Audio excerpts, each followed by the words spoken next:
Чүй облусундагы ата-эненин камкордугусуз калган 110 балага, ошондой эле турмуштук оор абалдагы үй бүлөлөргө гуманитардык жардам көрсөтүлдү. Smart Generation кайрымдуулук фондунун долбоору алкагында балдарга кышкы кийим-кече алып берилди. Жыл башынан бери кайрымдуулук фонд тарабынан турмуштук оор кырдаалда күн кечирген 1000ге жакын үй бүлөгө азык-түлүк түрүндө жардамдар көрсөтүлгөн.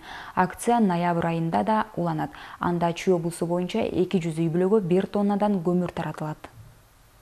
Жарым жетим жана толук жетим балдарга кышкыга кийим алып берүү проектиси бүгүнкү күндө 110 балага кийим алып берилип атат.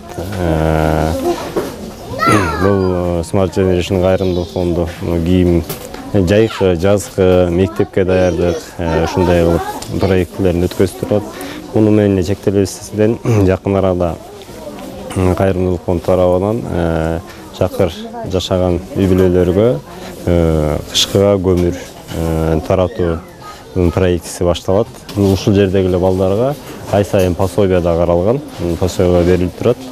Алардын баасы эң азы $35 $300 чейин ар бир баланын жашоо шартына карап туруп каралган проекттер.